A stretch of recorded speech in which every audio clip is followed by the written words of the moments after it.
जय गुरुदेव। और दोस्तों, मेरे चैनल सिद्ध सावर मंत्र में आपका एक बार फिर से हार्दिक स्वागत है। और देखिए, आज मैं आपके सामने जो वीडियो के माध्यम से जो भी मैं आज आपको बताने वाला हूँ वो 99% लोग गलतियाँ करते हैं। अप्सरा साधना या फिर यक्षिणी साधना, योगिनी साधना या फिर और दूसरी जो बहुत सी साधनाएं हैं, उनमें 99% लोग गलतियां करते हैं, जो मैं आज आपको गिनवाने वाला हूं। और इसी कारण से साधना सिद्ध नहीं होती। इन गलतियों की वजह से मंत्रों से विश्वास उठ गया, गुरु से विश्वास उठ गया, अपने शास्त्रों से और आध्यात्मिक पुस्तकों से, इनसे विश्वास उठ गया। अब आपने अपनी गलती नहीं देखी कि भाई हमारी क्या गलतियां हैं। जब सफलता नहीं मिली तो सीधा दोष सामने वाले पर। और बहुत से लोग ऐसा करते हैं, क्योंकि आजकल अप्सरा साधना का सबसे बड़ा क्रेज है कि जो चाहता है वो अप्सरा साधना करना चाहता है। लेकिन क्यों? किसी को जरूरत है पैसे की, किसी को जरूरत है संभोग की, और किसी को जरूरत है मार्गदर्शन की, किसी को सुंदरता की आवश्यकता है। तो मेरे कहने का सीधा सा मतलब है कि अप्सरा साधना को पहले आप पहचानिए, आप उसके बारे में जानिए पहले, तब उसके बारे में आप सोचिए करने का कि वास्तव में ये साधना है क्या। देखिए, 99% मेरे विचार से मैं आज आपको बता रहा हूं कि कोई तो मेरे को यूँ कहता बोलता है, मैसेज करके बोल देते हैं लोग कि जी मुझे अनुभव नहीं हो रहा है।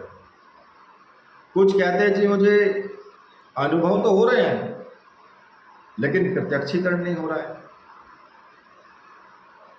मतलब कहने का ये है कि कोई ना कोई प्रॉब्लम उनको है।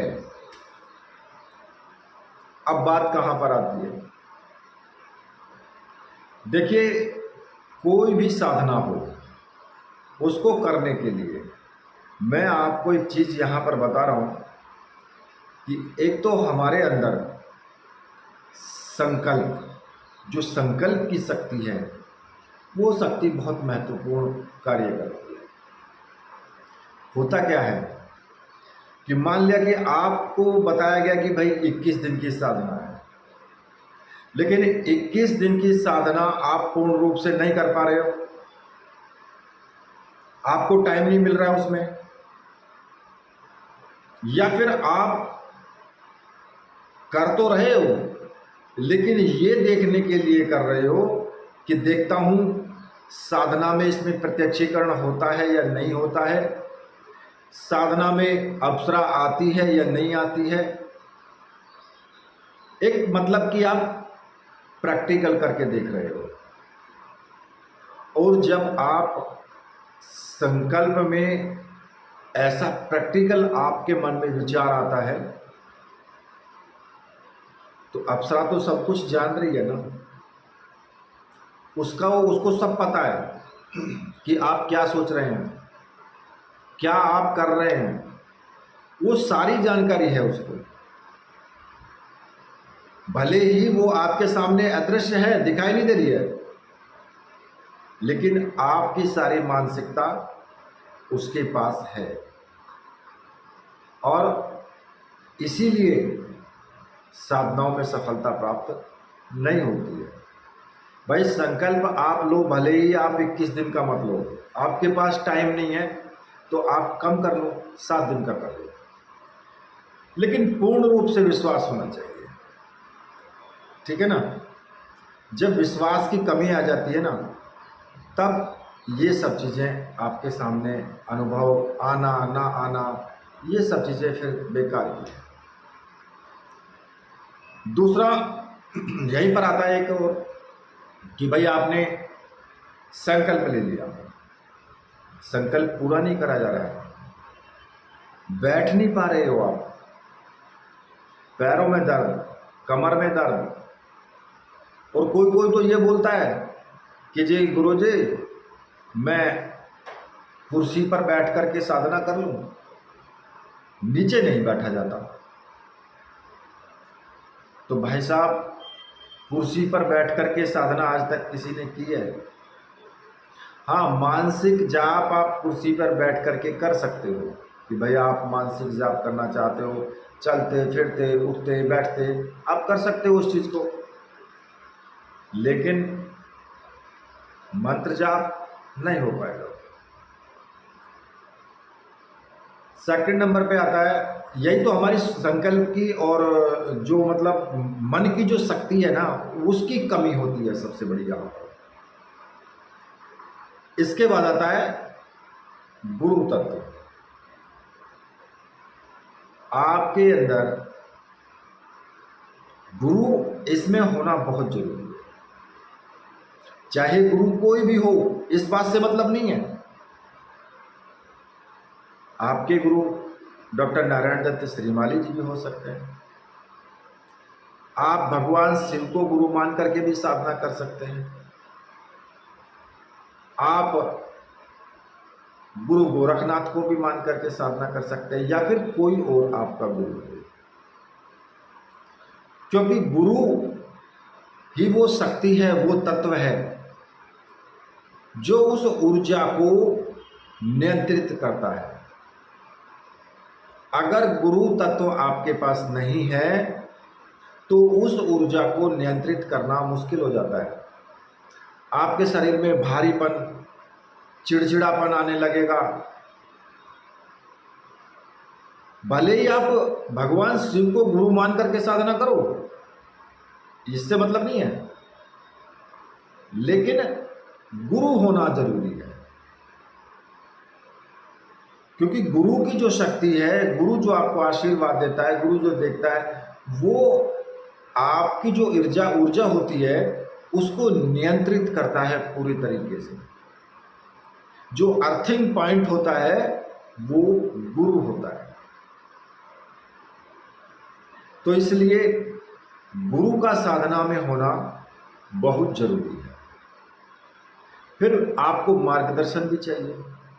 भाई गुरु हैं आपके, आपको बताएंगे कि किस प्रकार से आपको साधना करनी है, किस प्रकार से कौन सा आसन इसमें होना चाहिए, क्या क्या चीज़ें इसमें होनी चाहिए, वो सब क्रियाएं गुरु ही तो बताएगा। भाई इत्र भी जरूरी है इसमें, और सुगंधित पुष्प भी बहुत जरूरी है।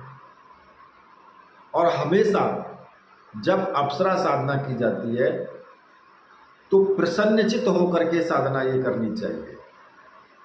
दुखी मन से कभी भी ये साधना नहीं करनी चाहिए, क्योंकि होगी ही नहीं।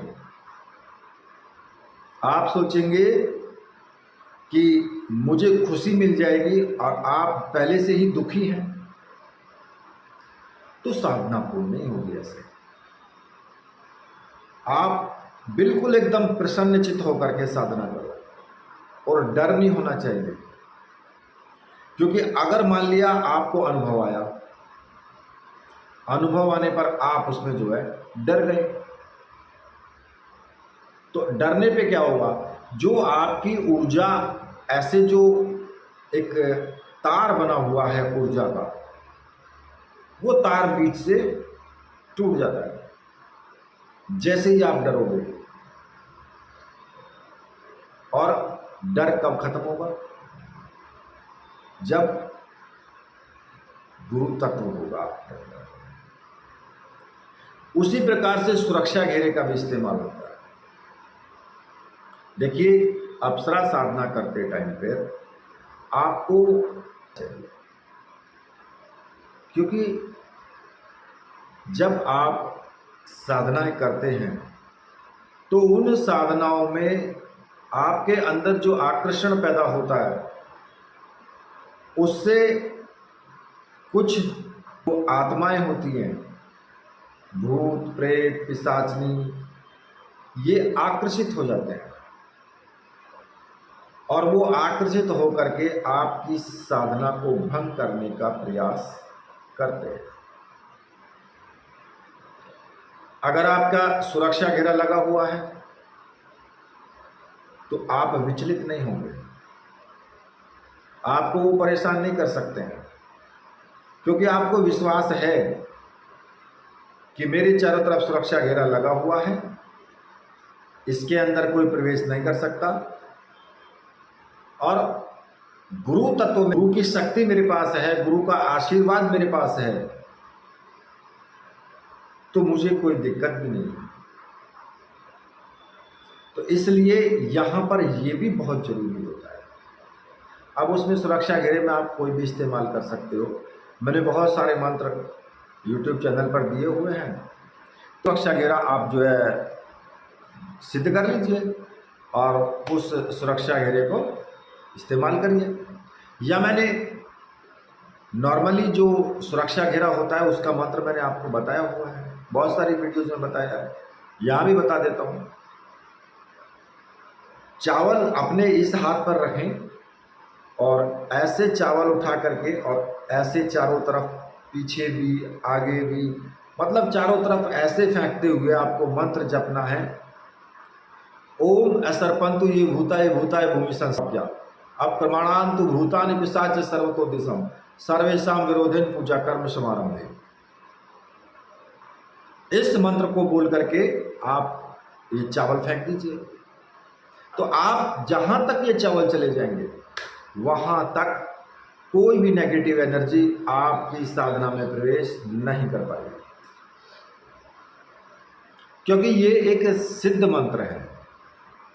इसमें आज्ञा दी गई है भगवान शिव अपने गणों को, जो भूत प्रेत पिशाच होते हैं, सर्प बिच्छू कीड़े मकोड़े, ये कोई भी आपकी साधना में बीच में प्रवेश नहीं कर पाएगा। ठीक है। दूसरा, इसमें आपको धैर्य रखने की आवश्यकता होती है। देखिए, अगर आप साधना कर रहे हैं तो धैर्य आपको बहुत जरूरी है रखना, क्योंकि कई बार ऐसा होता है आपको अनुभव दूसरे या तीसरे दिन आपको मिलने लगते हैं, फिर एकदम से बीच में गायब हो जाएंगे। अब आप परेशान हो जाएंगे, गुरुजी अनुभव नहीं हो रहे, गुरुजी अनुभव नहीं हो रहे। अरे भैया, अनुभव को क्या करना है? आप सिर्फ अपना ध्यान साधना पर और शक्ति पर टिका दीजिए, अनुभव की बात छोड़ दीजिए। ये वो चीज है अनुभव कि अगर आपका ध्यान एकाग्र है, आप पूर्ण रूप से शक्ति के प्रति समर्पित हैं, अनुभव कौन सी चीज है? अनुभव तो ऑटोमेटिक आएंगे, रुक ही नहीं सकते अनुभव। अनुभव कब रुकेंगे? जब आपके अंदर संदेह होगा, जब आपके आचार विचार गलत होंगे,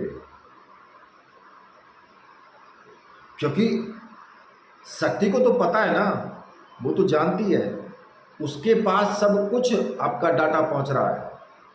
जब आप साधना करने की मन में ठान लेते हैं,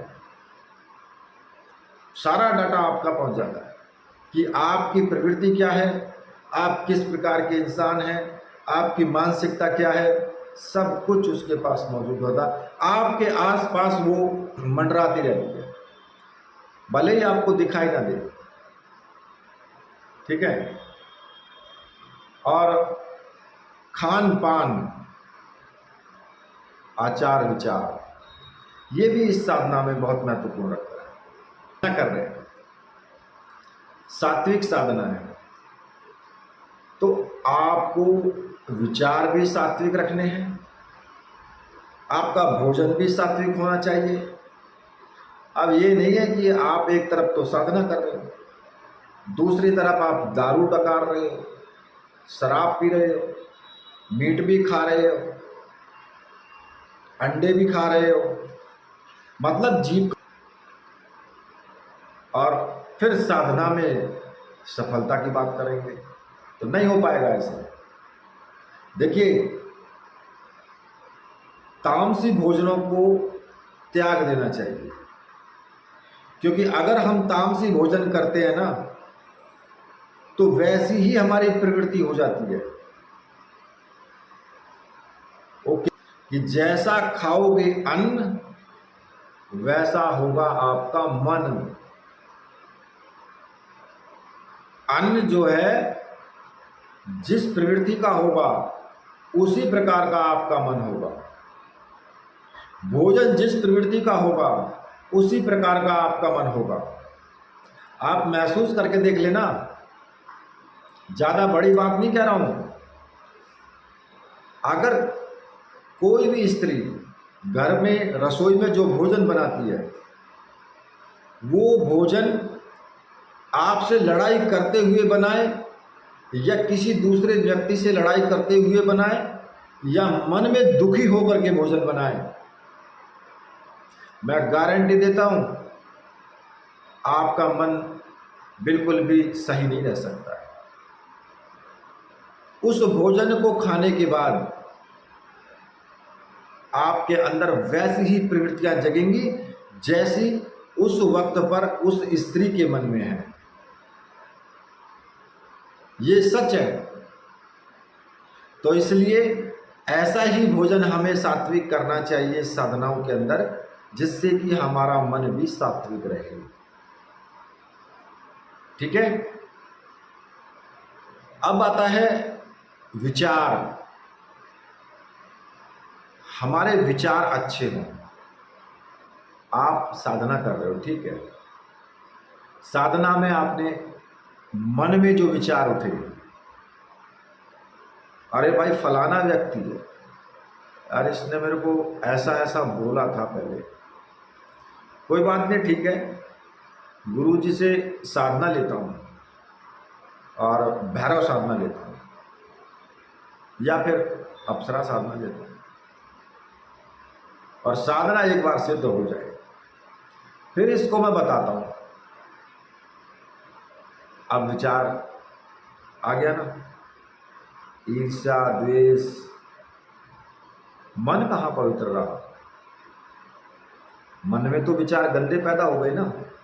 भले ही वो व्यक्ति आपका दुश्मन है, मैं ये बात मानता हूँ, भले ही दुश्मन है वो आप क्या कर रहा है, लेकिन जब आप साधना कर रहे हो, कोई अच्छा कार्य कर रहे हो, तो वहाँ आपको अपना मन पवित्र रखना चाहिए और साथ ही साथ तन भी पवित्र होना चाहिए।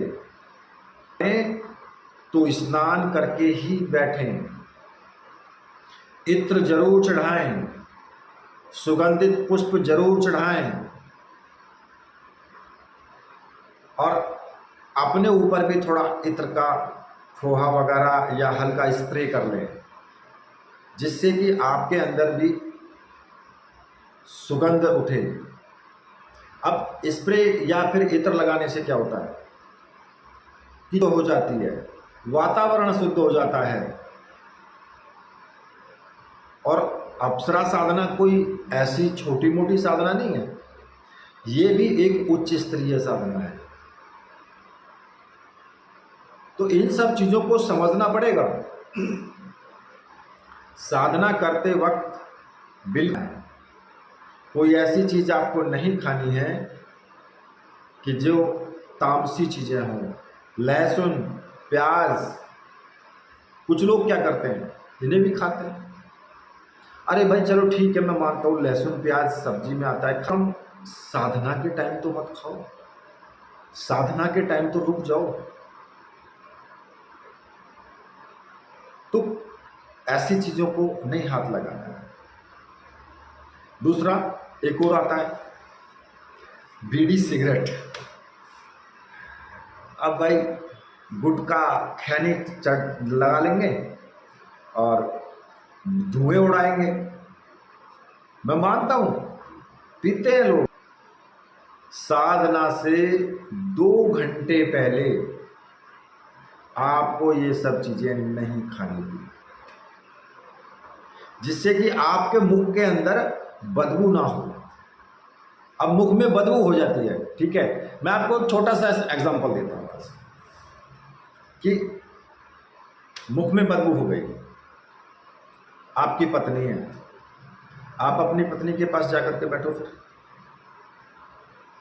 और जरा उसके मुख से मुख मिलाना थोड़ा, फिर देखते हैं वो क्या बोलती है। पता है ना सबको क्या बोलेगी वो, कि मुंह में से बदबू आ रही है। तो वो भी तो एक स्त्री है जो आपके समक्ष आएगी, उसको बदबू नहीं आएगी। तो कम से कम 2 घंटे पहले ये खैनी वहनी जो भी कुछ खाना है वो ठीक है, खा लिया, लेकिन 2 घंटे पहले कुछ नहीं खाना पीना है। मतलब ऐसी चीज़ें बिल्कुल नहीं पीनी है जिससे कि मुख के अंदर बदबू ना रहे, सब मुख साफ हो जाए, सुगंध हो, ठीक है। तो ये चीज़ भी आपको ध्यान रखना। अब साधनाओं में बहुत कुछ चीज़ें होती हैं, ईर्ष्या, छल, कपट, द्वेष, ब्रह्मचर्य।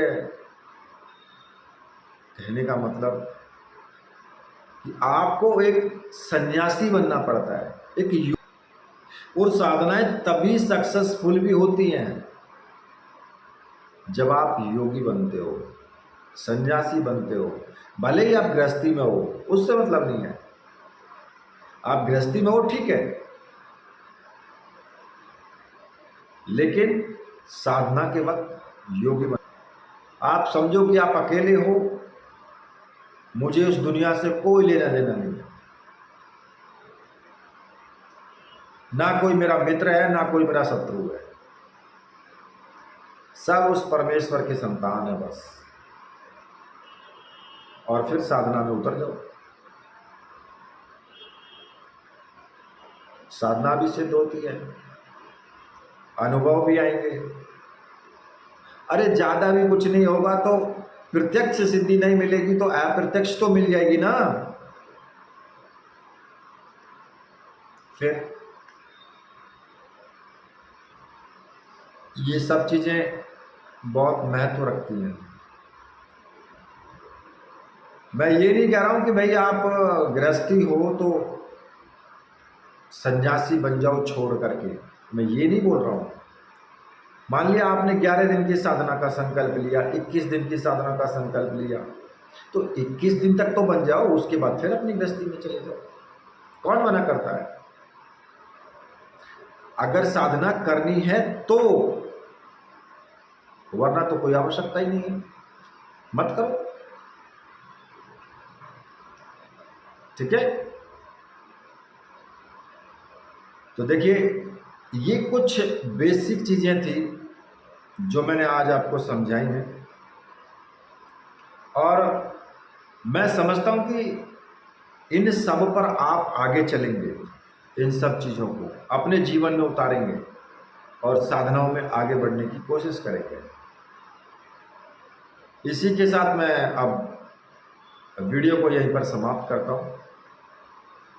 मेरे साथ बोलिए, बोलिए वीर बजरंगबली हनुमान जी महाराज की जय। बोलिए मेरे परमहंस गुरुदेव की जय।